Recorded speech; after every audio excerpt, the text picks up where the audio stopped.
My name is Josh Perez. My movie was Dealer. It's about a man named Curtis who deals with the work and life balance issues, and the overall thesis of the movie is, doing what you have to do in order to do what you want to do. And we notice this throughout the whole film. Early on in the mise-en-scène, we see the use of a handheld camera movement, but we notice in the background how there's boxes. And that lets us know that he's probably moving away from his work life, trying to escape that. And Curtis receives a call, and his wife or his girlfriend, who's dramatically casted shorter than he is, is begging him not to go, and she wants him to stay. But deep down he has to go. He has to sacrifice to take care of his family because he is the man of the family. So we notice Curtis on the highway. We notice the use of a medium shot, and what's really grabbed our attention is the use of his gauges in that medium shot. And in that shot, we can tell that his odometer is, really high. That lets us know that he's speeding. He's trying to hurry up, do what he has to do, and get back home. Where his wife and his family are pure calm. But, when his work life is what he doesn't like. He's disgusted, and it's this chaotic life for him. And we know this because of the use of the non-diegetic music. It's very loud and very fast-paced. And, he doesn't like his life, at work at least. And the first person we meet is his boss. And we know it's his boss because of the use of the medium shot. His boss slaps Curtis, and Curtis just takes it. So that lets us know that Curtis is not the one in charge and making the moves. It's his boss. And the use of the neon white light is, giving us a harsh, kind of dark, kind of ominous feel to the environment. And it, leaves a lot of questions for us as a viewer. So Curtis goes and makes his deals, and Curtis, he doesn't have a smile on his face when he makes these deals. He meets, a businessman in a suit, an escort, a drug addict, and he doesn't like doing what he's doing. We know he doesn't like doing what he's doing because of that red light. That red light on his face, it tells us that he's angry and has rage on the inside, And the non-diegetic music gets louder, faster, and we see Curtis actually screaming in the car. And that lets us know that he can't stand what he does, but he has to do what he's doing so he can take care of his wife and kid, and that's the sacrifice he's making.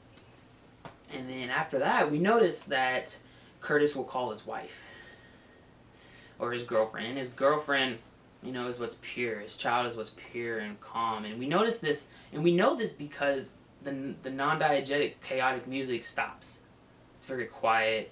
The camera doesn't use that handheld camera movement anymore. It's very clean and crisp, and his family is what's pure in his life. But moving on, we go to our last person that he makes a deal for. Now, we first know this person is a dangerous person because of that low light, red light on his face. Red again will mean danger and violence and power. And that low light gives him even that more dangerous look. In the mise-en-scène, in the red danger, you can tell that it's just surrounding him. So we can assume that maybe Curtis is in danger, making his last deal. Moving on, we know it's a bad deal because Curtis starts to get beat up. And then it moves to a non-diegetic insert of the thunderstorm. And the thunderstorm can be juxtaposed to his family, which is pure and calm. And we know this because, again, when we jump cut to his family, it's calm. And then when we jump back to him, it gets loud again. And the thunderstorm can symbolize a lot of things. It could symbolize entrapment, being forever trapped in his...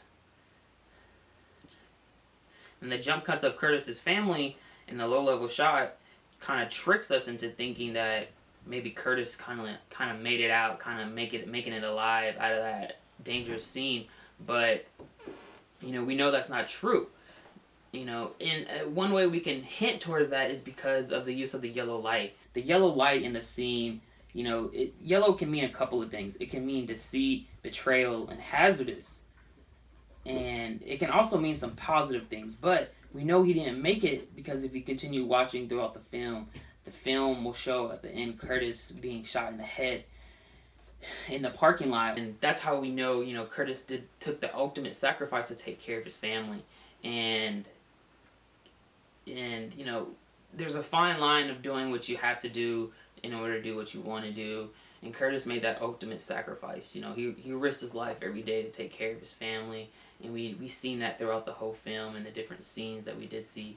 And the director did a good job at, you know, playing the emotion cards, you know, after leaving the fight scene.